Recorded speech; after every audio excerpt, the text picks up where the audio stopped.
We all knew this was coming. I don't think we need to beat around the bush on this one, so no story or anything, just straight to it. We looked at Doom 2016 and it received a winner, and now we're taking a look at the sequel, Doom Eternal. I'm very interested to see how this one does. Will it improve on some of the critiques that I had of the 2016 game? Will it blow me out of the water? Will the music be just as badass as the last one? Think I can already answer that one? Yes, it will. The main question that I am asking today is Doom Eternal a winner or sinner?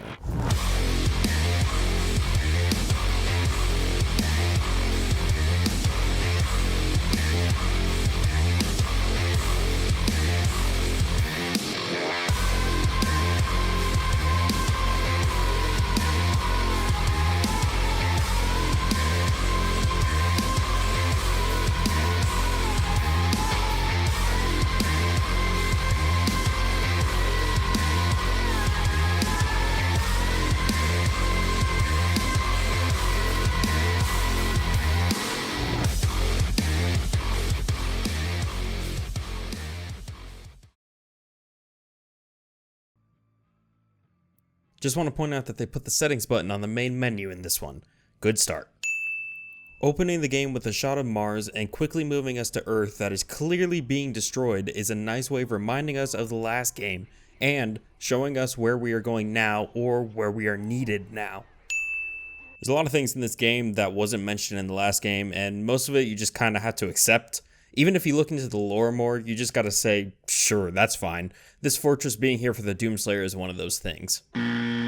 Please, anyone, if you can hear me, if you're out there.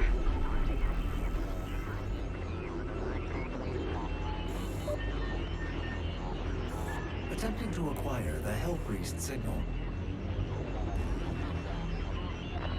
Nearly 60% of our planet has been consumed by the invaders.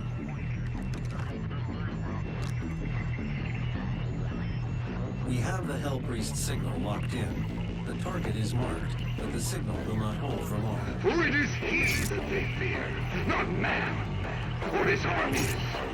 They fear the mark of the beast.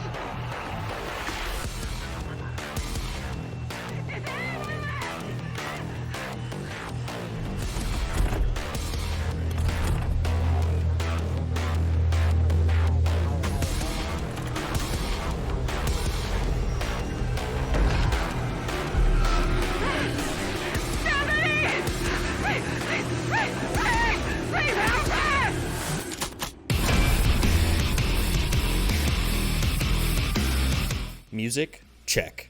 Badass intro? Check. Me getting hyped as fuck by this intro? Check.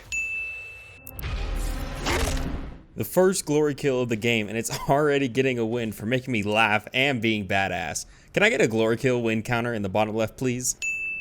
Thank you. These training sections happen a couple different times when the game needs to teach you something, like using the chainsaw. By the way, all you need to do to use the chainsaw is press C next to a demon and it plays an animation and you get ammo. With that being said, a whole training section for the chainsaw and for most things that the game will teach you can just be summed up into a tooltip. These training sections take you out of and break the flow of gameplay and are just unnecessary. Hell, even when there isn't a training section, but the game still wants to teach you something, it just pauses your game to tell you, which, again, breaks the flow of gameplay.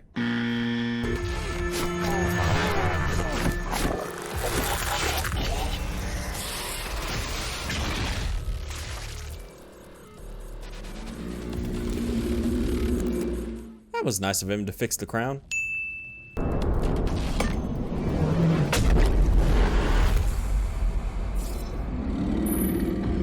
Holy fuck.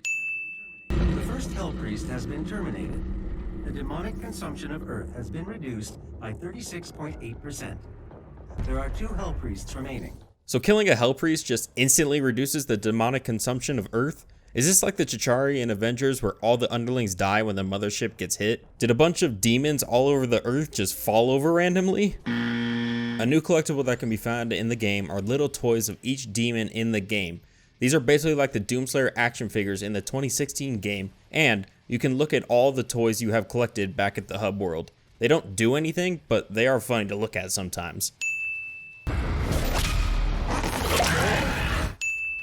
They really nailed the hell on earth look to the environment. Lava everywhere, mechs from a war, destroyed buildings, enough to show that we are in fact on Earth, but it has been devoured by hell. Parkour! Parkour! Parkour!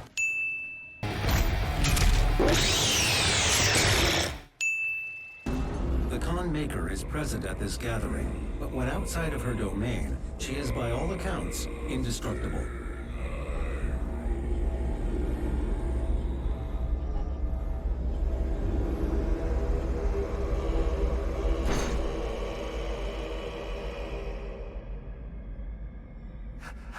How can this be?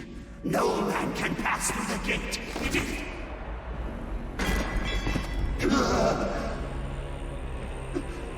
This stops nothing. The sacrament of this world to the great Khan Maker will be laid, and the energy will be restored once again. As it is written, from the souls of the non-believers. You will not save them from their judgment.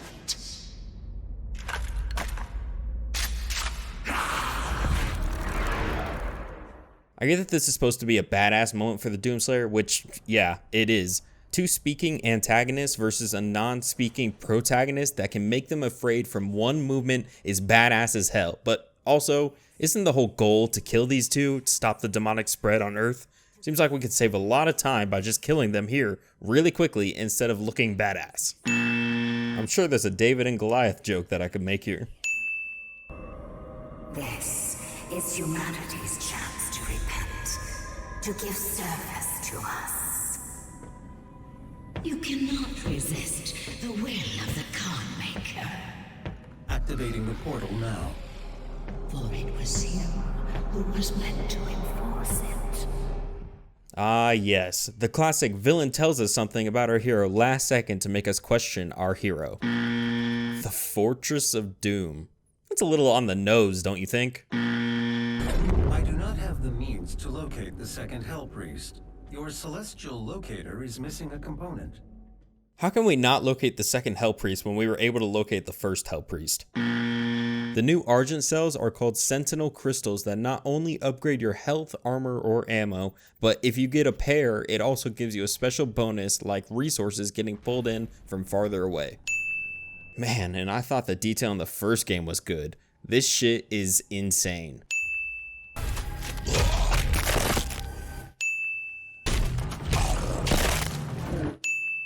There's a new system in the game that id calls Destructible Demons. This new system makes demon bodies deteriorate more and more as you do damage to them. This system is visually incredible. It makes the player way more immersed into the combat, and it helps the player know how much health the demons actually have. The Blood Punch is a new ability in the Doomslayer's arsenal. When you build up glory kills, it allows you to use the Blood Punch, which is a very powerful melee attack. The problem with this ability isn't with the ability itself, but because they added this more powerful melee, they also significantly nerfed the normal melee from what it was in the 2016 game. So you can't one punch right into a glory kill for the normal zombies like you could with them in the 2016 game. So the normal melee is basically pointless because of this new ability. Probably my least favorite change from the 2016 game is what they did to the runes. If you remember, in the 2016 game, to unlock a rune, you had to first find the rune and then complete a certain challenge that the game asked of you. In Eternal, you just have to find the rune and then select which rune you want to unlock. So no challenge that you have to complete, and you can also just unlock the most powerful rune right away. Let me just give you a voiceover of what was going on in my head in this scene. I can make that jump. Yeah, I can make that jump. I can't make it, shit. And I'm dead. Thank you, Doom, for making me laugh at myself again. Oh, this dash is going to be fun.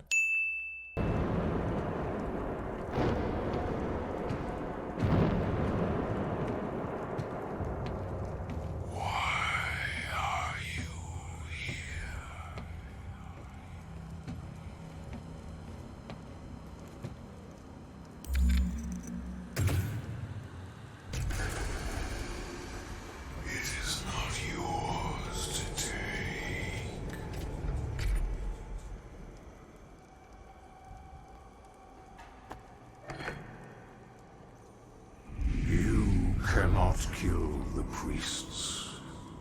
You know our laws.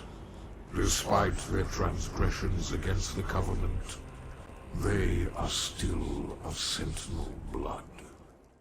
So let's have a brief lore lesson here. This shit is so convoluted, but basically, King Novik is the ruler of Sentinel Prime and the leader of the Night Sentinels, and in the past, a civil war broke out between the Night Sentinels over Argent energy that the priests discovered when the demons invaded Sentinel Prime. Some sided with the Makers and the Con Maker herself, as she wanted to use Argent energy because it was a limitless resource, and the Makers are seen as the gods to Sentinel Prime. But some sided with Novik as they did not agree with how Argent energy was produced, which we will learn about later. The priests secretly sided with the Makers as the Argent energy had corrupted them, and they betrayed the Night Sentinels when they tried to take the fight to the demons. So me telling you all this convoluted shit just to say that it is really stupid that Novik just tells you to give up here because the priests are still of Sentinel blood. Like, brother, they betrayed us and you're like, nah, it's good. We still can't kill them. Toto, I have a feeling we're not... No, wait, I already made that joke. Real convenient now, these Sentinel batteries are right next to where I need them.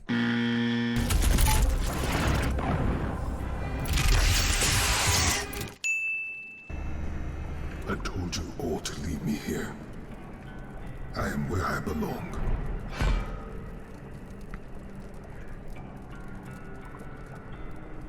Saving your people will not bring you peace. Only make the burden you carry worse.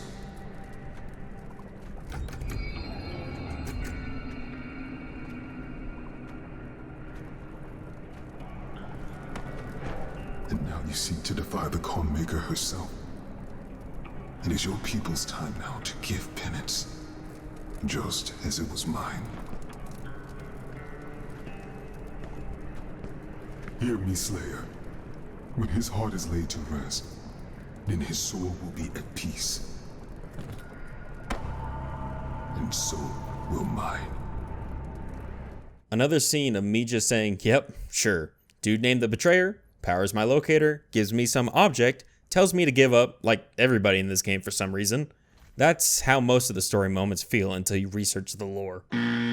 So there's actually a decent amount more platforming sections in this one that use the upgraded movement to its advantage. The platforming sections are for sure a nice break in between the combat while still keeping it fast flowing like the combat, and it makes it so you're not stuck in a combat cycle throughout the entire game. While having probably the worst name they could have thought of, having a hub world like the Fortress of Doom where you can look at the collectibles you've gotten, unlock upgrades with Sentinel batteries you have acquired in the game, or blow off some steam slaying some demons in the prison is a nice way to add downtime in this crazy game. The shit that they put on the Doomslayer's desktop are the details that I live for. Fucking best kills comp .mp4. This is an ARC broadcast. To any ARC personnel or survivors operating inside the Hellified zones, please be advised. More Doomslayer sightings have been coming in. ARC leadership do not recommend any attempts to communicate with the Slayer directly. Please avoid all contact with Doomguy at this time. While it is clear that the Slayer is an enemy of the challenge, it is unclear if he could also be a threat to civilians. Throughout the game, you can listen to this ARC resistance network from Earth, and most of the time they report about Doomslayer sightings. It's an interesting way of telling the player what people think of this mysterious, brutal hero that is fighting the demon single-handedly.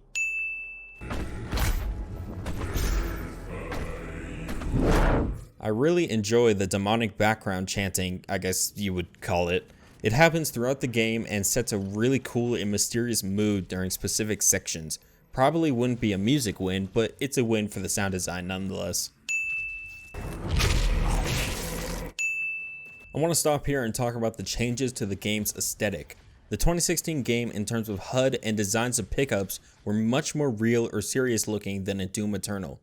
This game has a more cartoony aesthetic to it, with a very colorful HUD and cartoony looking pickups. In doing research, I found that id and game director Hugo Martin wanted to embrace the fact that this is a video game and decided to make it more of, and I quote, Nintendo game with brutal combat. This makes everything in the game pop and stand out to the player better, and I also like that it has a closer resemblance to the original FPS games of the past with this cartoony aesthetic. Ah, the Whiplash enemy. Definitely not one of my favorite ads to fight. They move around so much and their hitbox is so tiny that it makes them annoying to fight. Maybe not as annoying as somebody else in the game, foreshadowing by the way, but annoying enough to make me sin them. Also, their design kind of gives me the heebie-jeebies a little bit. While I think the gameplay for the Revenant to get the super shotgun back is fun, this is the only time in the campaign that they have you take over demons, so I know the only reason they did this was to show off how the multiplayer gameplay would work and hopefully bring people over to it, which I don't really love. The amazing Spider Slayer, folks. Oh, that might actually be a little confusing. Since we lost the rune challenges, the game makes up for it in other secrets that can be found. One of those is called a secret encounter, which when activated, it tasks you with killing a certain amount of demons in a very short time span, and for the most part, they're pretty challenging to complete, so it makes it a little less sad that we lost the rune challenges. The other secret that makes up for the rune challenges are the Slayer gates, which are pretty badass. There's a Slayer gate in most levels, and to unlock them you have to find a key somewhere close to the gate. The actual gameplay of the gates sends you into an insane encounter with numerous demons to fight. They almost always have demons in them that you have not seen yet in the main level, so you will feel quite underpowered when facing them in the gates. I said in the 2016 game that Doom is at its best when you are overwhelmed with demons, but you are still fighting all of them, and this statement is the essence of the Slayer gates. On top of that, each gate gives you a key on completion, and getting all the keys unlocks you a badass weapon back at the hub world. So yeah, the Slayer gates are one of my favorite things in this game. At the beginning of the Snow Cultist base level, Vega said that the priest was somewhere in this facility. So you're telling me that the snow base level before and this new fiery level are all one facility, and I have to take a train to get to the other part. Why are all the facilities in this game world so unnecessarily large?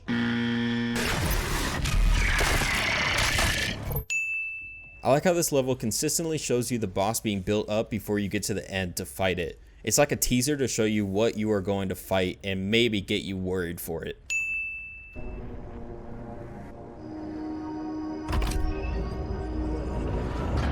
I thought you would appreciate the sentry I chose. The great Argadon hunters from the Telos realm, though long thought to be extinct, created to hunt only the Slayer and his night sentinels during the unholy crusades.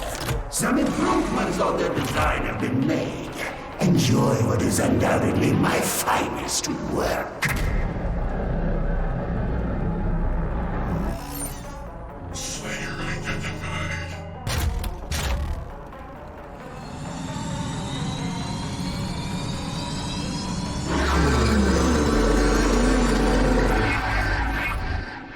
First boss 3.5 hours into my gameplay. You love to see it. The bosses are a big improvement in Eternal. In the 2016 game, I had a problem with how much ammo the bosses give back to you, so you could just spam the best weapon.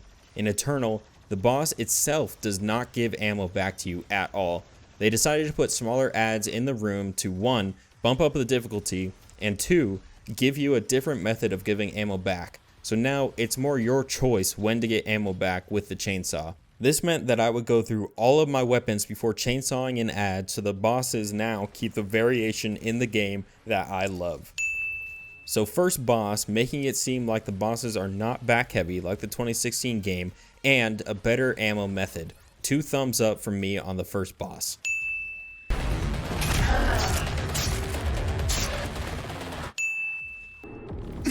The beast, does he not seek enhanced power? Gifts to aid him in his noble conquest, perhaps in return for my... That's savage as fuck. Our system is being corrupted. This game has gone far enough. I will have her transmission removed in a moment. Despite the loss of the priests, Earth will fall, and my people will survive. I will answer the humans' prayers, reward those that believe. This hub was of Maker design. She knows the systems well. If the fortress is a Maker design, then why doesn't the con maker just activate the self-destruct button? Because there's no way this place doesn't have a self-destruct button. The final priest will be moved to a more discreet location, so our work can continue without further disruption. Also, why didn't you move both Hell Priests to 2 different secure locations after the Slayer killed the first one? Think smarter, not harder. 2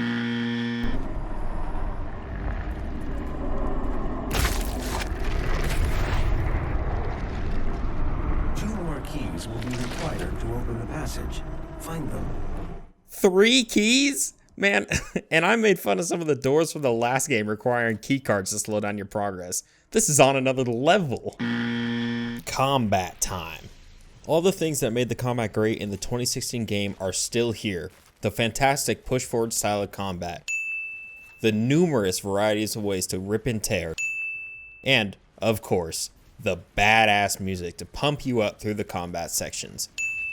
To be honest, I was skeptical if they could even make the combat better, but I was happily surprised when they did. First, the difficulty spike. Now, I know that some people are not in love with the spike of difficulty and would rather just lay back and have a nice, peaceful, murderous rampage through the demons, but me, I love the difficulty spike.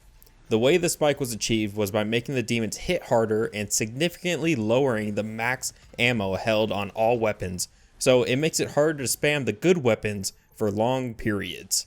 I love a good challenge. It's probably why I torture myself with From Software games, so I say hell yes to more difficult Doom. Another thing that this combat did is fix a problem that I had with the 2016 game that I didn't even realize that I had until I played Eternal. When progressing through the 2016 game, you get better and better weapons, and they kind of make your original weapons obsolete. Like, you don't have to pull out the combat shotgun anymore because of the super shotgun, or pull out the pistol because you always have ammo. In Eternal, every weapon is useful throughout the game. This ties into the demons having weak points that can be better taken out with certain weapons. I'm not going to go over every weapon and why it's useful, but let me tell you that at the end of the game, I was still using everything in my arsenal, including the flame belch and grenades, which is something I can't say about the 2016 game. The final new thing to talk about with the combat, and probably the most important addition, is the movement. With the push forward style of combat, you are always jumping around in the combat area, so it only makes sense that id added several ways to make this more fluid and fun. Jumping, dashing, super shotgun grappling, pole vaulting, jump padding, it's all here and it makes the combat better than ever. I don't really have a lot else to say on it other than it just makes the combat better in every way. And that's the long-winded discussion on combat, still fantastic as ever. I would say that this level is probably my least favorite in the game because it feels like a pretty big filler. Like, you're working towards your goal of killing the 3 Hell Priests, and then the con maker just ups the invasion here and you have to stop and go and destroy it. The level about getting 3 keys to open the door doesn't help either. We will require assistance in order to locate the final Hell Priest. I believe Dr. Hayden can help us with our search. I will calibrate the portal to the Ark's command station. Interesting. Using the weapon wheel's slow motion to your advantage. To counteract the difficulty spike in the game, id added a pickup that you can find normally in secret areas for an extra life, and you can have multiple at a time. Basically, when you hit 0 health, an extra life is taken up and you keep going. Now, I think these are good for players that don't like to search around levels for secrets because they'll only have a couple extra lives at a time, so it's not too much padding. However, for players like myself that search around, it might make the game a lot easier. At almost all times in the game, I had over 10 extra lives and sometimes into the 20s, so I really never had to worry about dying that much.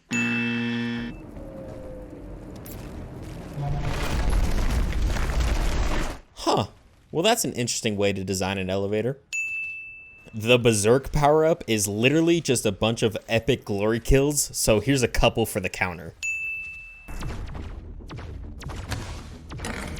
Would have been kind of cool if they let me control the turret, just saying. Hey guys, I found this new way of getting to hell. You just have to get this bug where you fall through the earth, and then, you know, I'm sure you'll hit hell eventually.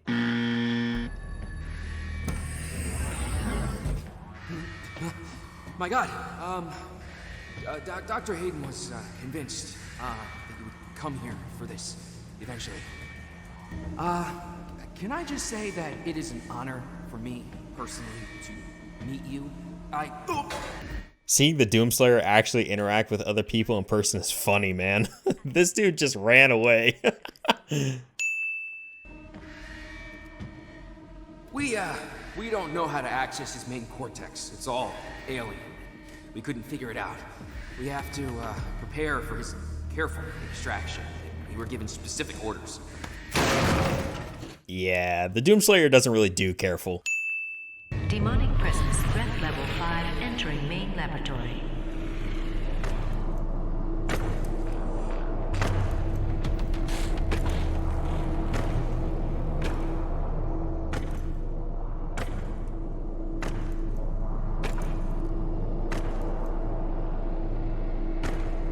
Opening the portal now.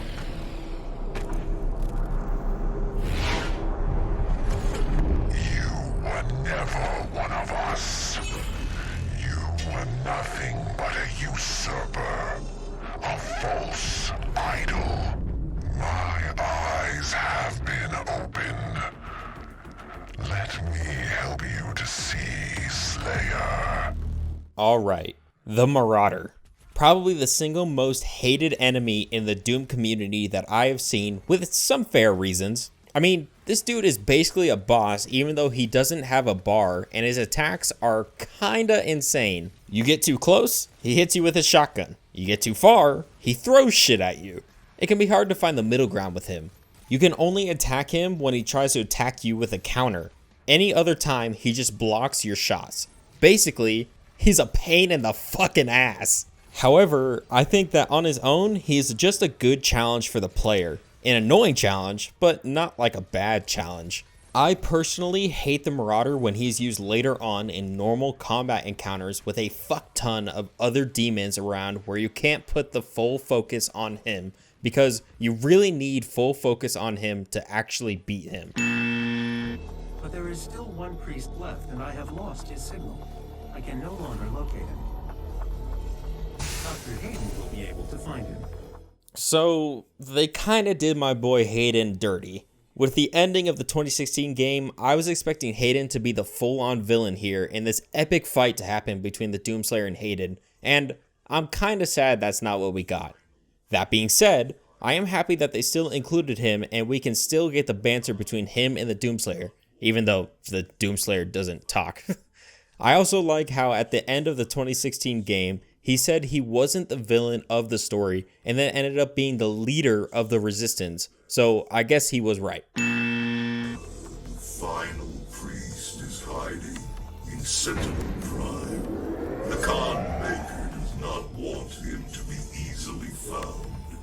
The only functional slipgate to Sentinel Prime is in the core of Mars, in the lost city of Hibeth. I have marked its location for you, but getting there will take time. There is no easy way to access the core of Mars. There are no known pathways that lead there, Dr. Hayden. The BFG 10,000, designed by Dr. Samuel Hayden as part of the anti-demonic defense grid. I understand. Searching the coordinates to the BFG 10,000 now. You can't just shoot a hole into the surface of Mars. See, these are the comments that I missed. What? Why?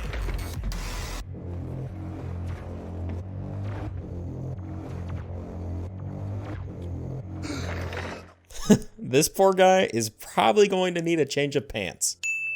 BFG 10,000 is fired.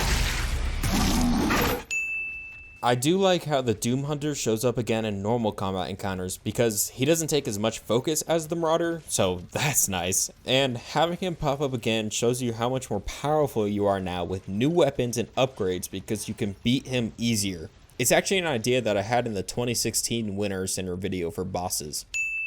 I'm serious, that guy doesn't scare me. I'd like to see him try.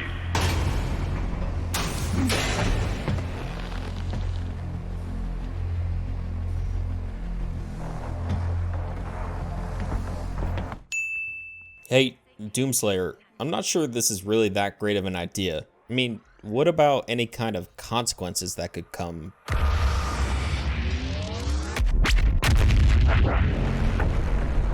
Okay. Access to surface gun bridge granted. Manual loading initiated. That is a weapon, not a teleporter.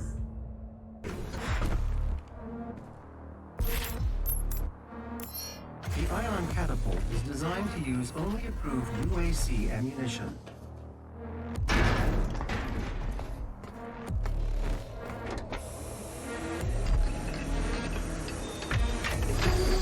Override loading sequence. Fire.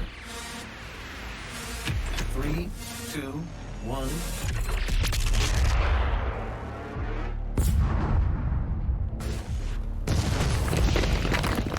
They just shot a hole into Mars, and I think to myself, how can they top that? And then they shoot the Doomslayer out of a cannon as a means of transportation.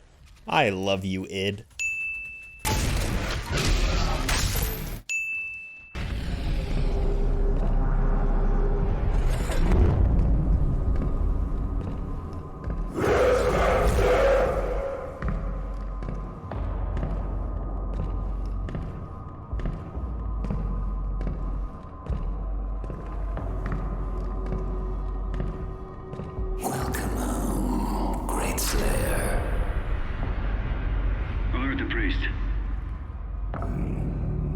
I get that the Doomslayer has sovereignty in this place and that tradition grants him safe passage because he was a Night Sentinel, but wouldn't that tradition and sovereignty already be voided because he killed 2 of the Hell Priests? Exposition time. We found him in the valley, just outside the castle walls. He was badly wounded and wearing this.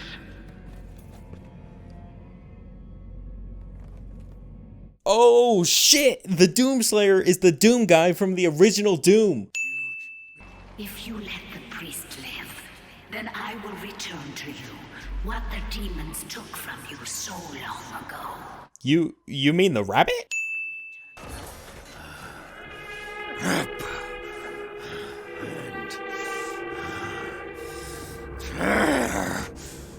He said it! He said the thing! This shot composition make me think I'm about to fight fucking Womp from Mario 64. One of the things that I don't love about the bosses and about the enemies that have weak points is that the game always tells you how to beat them or how to destroy the weak points. I wish it would let me figure that kind of stuff out on my own. Other than that, still a good boss fight compared to the last game. Earth will be consumed, regardless of what...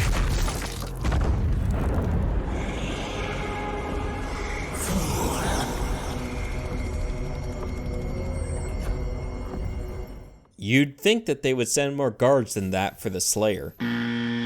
If you had let the culling continue, the human race you fight to protect would have survived. Now I will resurrect the icon of sin. He will devour Earth and leave your home world in ruins. The world already was in ruin. Have you seen all the lava around? I do like how they turned what used to be your safe haven into a combat arena for a hot minute.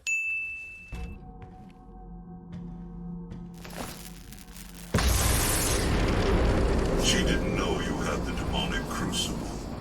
You know, if the comm maker had just been smart and shut off the power in the first place before I had the demonic crucible back, then it would have been GG and game over for me.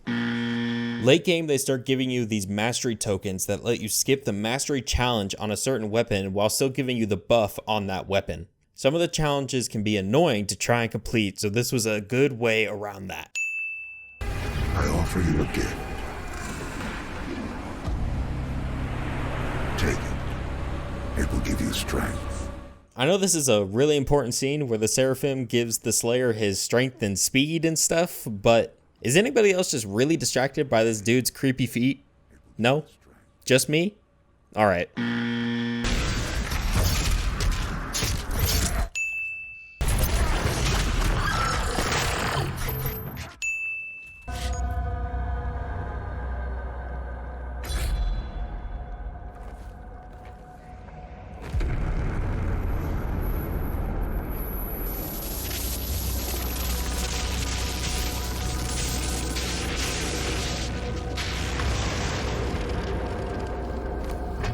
Alright, that's pretty fucking cool. This Crucible is on another level. It can slice through anything in its path, even the biggest and baddest demons. Probably a good thing that they only gave it 3 charges until you need to find a refill.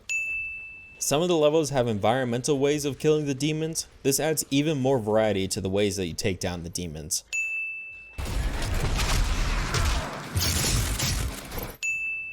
Argent energy is made from the souls of Hell's victims. This is the factory where that takes place.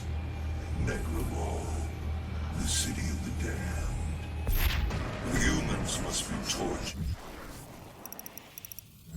The flesh tenderized. Once enough pain has been inflicted and the spirit broken, the soul is ready for the extraction process. This is raw Argent energy. The suffering on Earth, the bloodshed, all of it for this. Once the soul is extracted, the husk of the human body will over time transform into the demons you fight now. The extracted soul, the remainings, will power their will. The essence of hell. So this is where we learn that the Argent energy is made by torturing souls of hell, which is why the Civil War started before. And the Argent energy powers Urdak, the Maker world. So that's why they needed to destroy Earth to get all those souls and keep their world alive. Now, normally I would send this because this is a lot of exposition, but this feels like the only time in the game where it actually explains to me what's going on, and I don't have to research lore to find out, so I'm going to give it a win. Magnificent, isn't it? Actually, yeah. Welcome, Seraphim.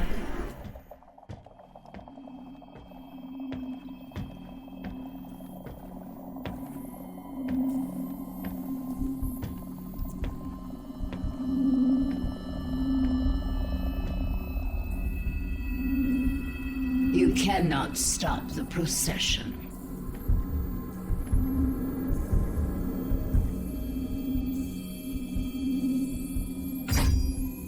We will not be able to control it! No!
Confused? Yeah, me too. Let's consult the convoluted lore again. The knife was the item that the Betrayer gave us way back when. During the Civil War, the Betrayer, what do you know, betrayed the Night Sentinels in exchange for getting his son back from the dead through the Hell Priest. However, the priest betrayed the Betrayer, ironic, and instead resurrected the Betrayer's son in the form of the Icon of Sin so that they could control the Titan. That's why the Betrayer gave the Slayer the dagger so that he could destroy the heart and put his son to rest. My brain hurts from all this lore research.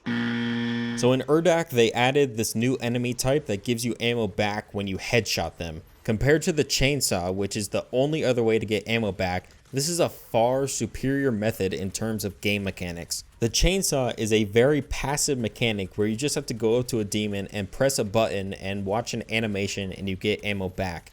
Headshotting this enemy is a much more active and engaging mechanic that makes the player actually work to get ammo back, and I wish this was in the game more instead of the chainsaw.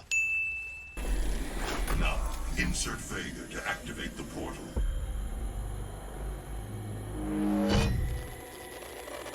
System acquired. Setting a course for the Earth dimension now. I can see now. Am I the father apprehended? So I looked into the lore for this line as well about Vega being quote-unquote the father. I'm not going to sin it because this seems to be more like a teaser or foreshadowing for a future game and something you're not really supposed to understand. Basically, the father is the creator of the makers and chooses the Khan maker. When the Seraphim was exiled from Urdak for giving the Slayer his abilities, he stole the essence of the father and took it with him.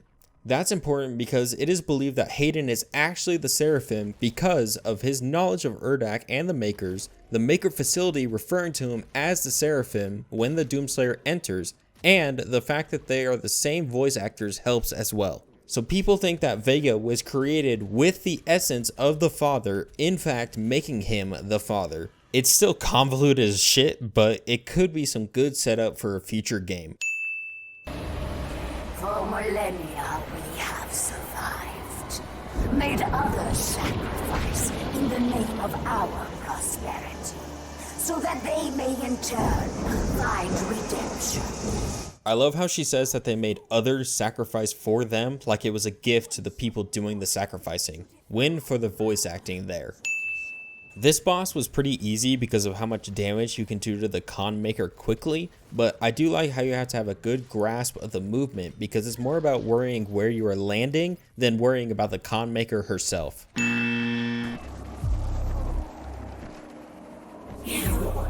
have destroyed all that I was meant to rule, and all just to protect them. Servants to our beliefs. You have broken the holy seal of Urdak. Your transgressions here will jeopardize all of creation.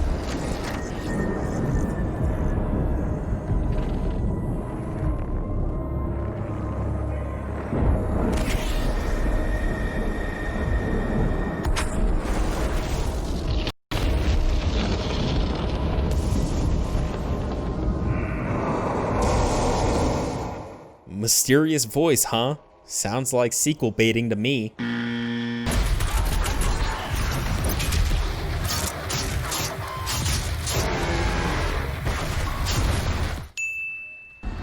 Now, two titans, as it was written. That is such a badass line. The Icon of Sin boss fight. Actually kind of a difficult boss fight as I went through a lot of my lives. Granted, that's probably more my fault than anything because I focused heavy on the icon and just let all the ads attack me as they liked, and most of the ads were the bigger demons that do more damage, but still a fun fight.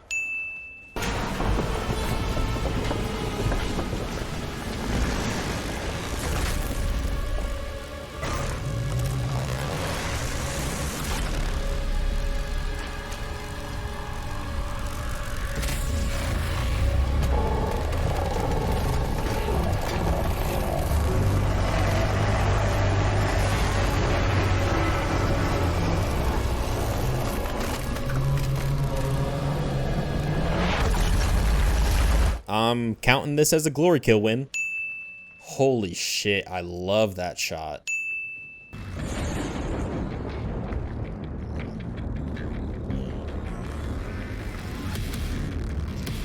And you will be their savior.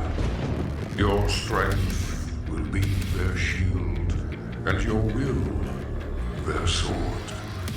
You remain unbroken. For your fight is eternal.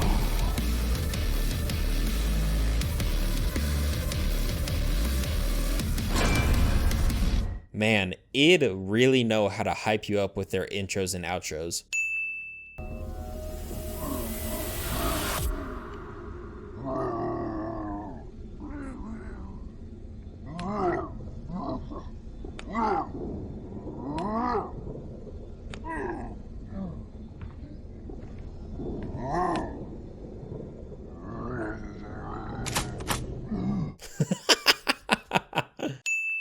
P.S. I didn't really know where to put this in, but it absolutely had to be mentioned. There's an old computer in the Doomslayers hangout that has 2 hidden programs on it. The first program is unlocked when you collect all the cheat codes in the game. The second program is unlocked with the password Flynn Taggart, which for those who don't know, Taggart is the name of the Doom guy in the 1995 novels. Unlocking Program 1 gives you access to the whole original Doom game, and unlocking Program 2 gives you the whole Doom 2 game. You can play both all the way through in Eternal. That means Doom Eternal is basically 3 games in 1. That is insane.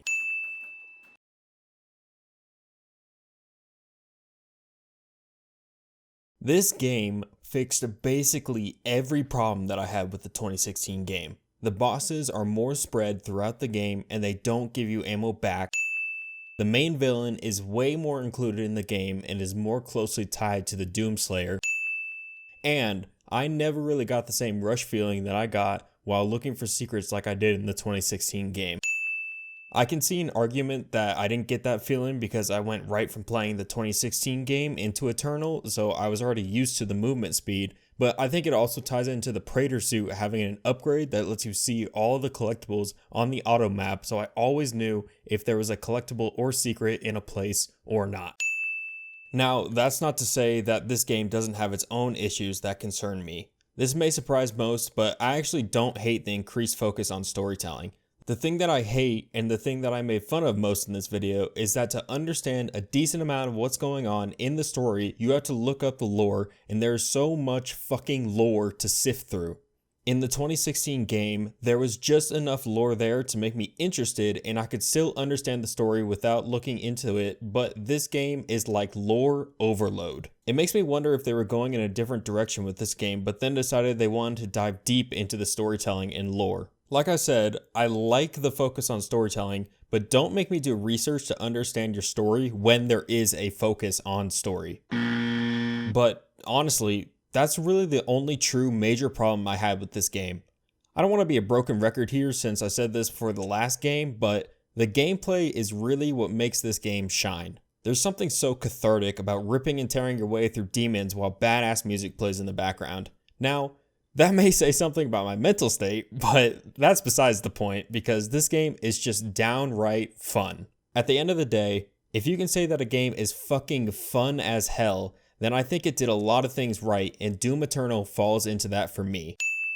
That beautiful symphony of the gameplay loop that I talked about in the 2016 game is still here, and I'm really still shocked that this is possible, but the symphony of gameplay is even better than before with the additions like movement and difficulty. So with all that being said, is Doom Eternal a winner or sinner? With a total win count of 146 and a total sin count of 55, Doom Eternal is a winner and surpasses the 2016 game in almost every way. Thank you for watching the video. Instagram, Twitter, and Facebook are all in the description below, and don't forget to hit the subscribe button on the way out if you enjoyed.